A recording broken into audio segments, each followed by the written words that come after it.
As your year comes to a close and we prepare to welcome 2025, have you ever thought about how you want your life to be different next year? Okay, let's be real. How many of you are starting 2025 with big plans, like finally hitting the gym, saving more money, or learning a new skill, but feel totally overwhelmed just looking around your house? Yep, I've been there.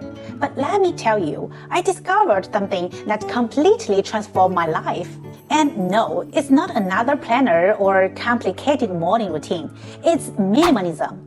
And before you roll your eyes thinking, oh great, another person telling me to sort out my stuff, hear me out.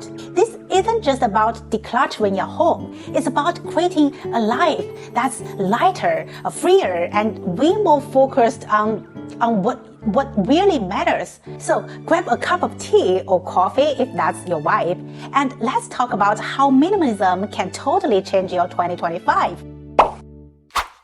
Let's start with the elephant in the room. New Year's resolutions are tough. Statistics say most people give up on their goals by February. Why? Because we are trying to build something new on top of clutter. Mental clutter, physical clutter, emotional clutter. Think about this. How can you focusing on a new workout routine when your living room doubles as storage for last year's "someday I will use it" pile? Or how can you save money when impulse buys keep filling your already cramped shelves? Here's where minimalism comes in. It's not just about having fewer things. It's about having space. Those space to breathe, to think, to grow, to move. When you simplify your life, you are removing the noise that keeps you stuck. For me, minimalism started with a single decision: clear out my kitchen junk drawer. Sounds small, right? But that little win gave me the momentum to tackle bigger things, like my closet, my schedule, and even my digital life. And let me tell you, waking up to a clean, intentional space, it feels like a fresh start every single day. So ask yourself, what would your life look like with less clutter and more clarity? Stick with me and we will figure it out together. Part 2, how to shift into minimalist mindset. Now let's get one thing straight. Minimalism isn't about aesthetics. Sure, those picture-perfect homes with white walls and one plant are nice, but that's not the point. What I mean by minimalism is about mindset, not magazine spreads. It's about making your life work for you, not for your Instagram. So the first step is starting questioning the why behind all the stuff you own. For example, I used to hold on to hardback books because they made me feel smart, even though I hadn't opened them in years. Or maybe it's that dress you are keeping because you might wear it someday, even though it's been years. Sounds familiar, right? So minimalism is about letting go of guilt, fear, and those what-if excuses. It's about asking yourself, does this add value to my life? If the answer is no, it's time to say goodbye. What a simple choice. Here's a tip. Start small and intentional. Maybe it's your desk, your bathroom cabinet, or even your email box. Don't pressure yourself to tackle everything at once. Just take one step and notice how it makes you feel, right? Trust me, that sense of lightness is addictive in the best way possible. Part 3 is decluttering to create space for what matters. Alright, now let's talk about decluttering. And no, this isn't about throwing everything into a box and hoping for the best. Well, decluttering is an act of self-care. It's like telling yourself, I deserve a space that feels good to be in.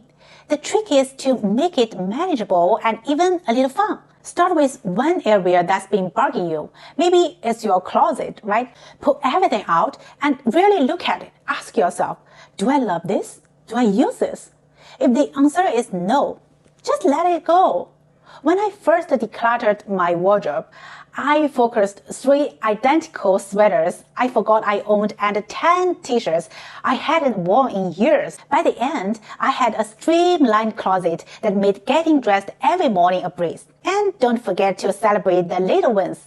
decluttered a drawer, high-five yourself. Donated a bag of clothes, treat yourself to a cozy night in. These small steps add up, and before you know it, you will have a home that feels lighter and more intentional. Part 4 is creating habits to make minimalism stick. So here's the thing.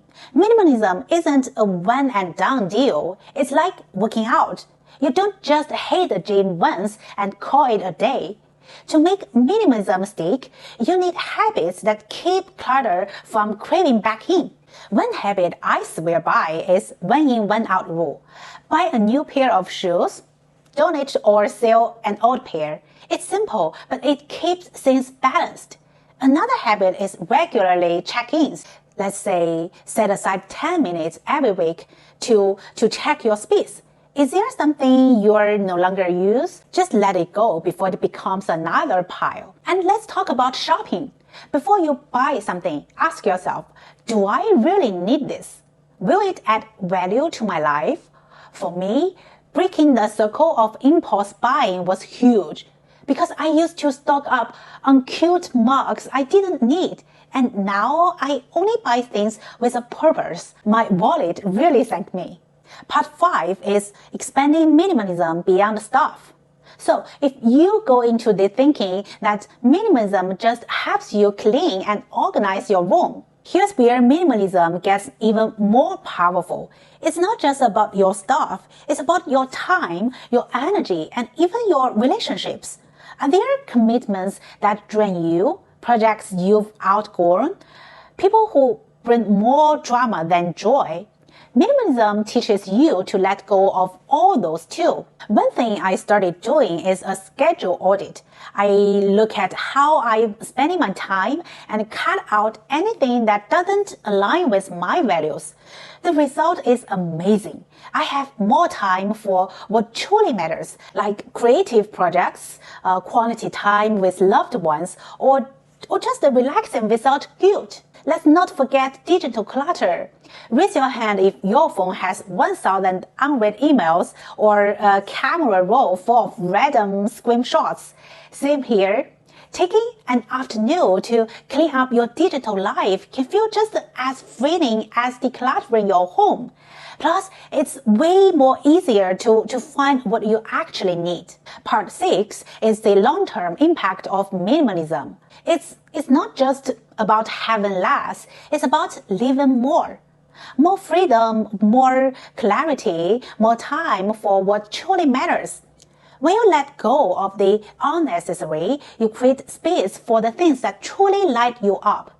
For me, that means finally starting this channel, spending more time with friends, real friends, and feeling genuinely excited about the future. And the best part is you don't need to be perfect to start. Minimalism isn't about rules or restrictions. It's about progress and intention. And remember, minimalism doesn't have to be rigid or extreme. It's about finding balance and creating a life that reflects your values. So take this opportunity to experiment. Try letting go of just one or two things that aren't serving you and see how it feels. You might be surprised at how much lighter and clearer your mind becomes. So as we all step into 2025, ask yourself, what kind of life do you want to create? And how can minimalism help you get there? I appreciate if you share your thoughts in the comments below. I'd love to hear what you are planning for the new year. If this video inspired you, don't forget to hit that like button and subscribe for more tips to simplify your life in 2025. So happy new year and let's make 2025 your best year yet. See you next time. Bye. Love you guys.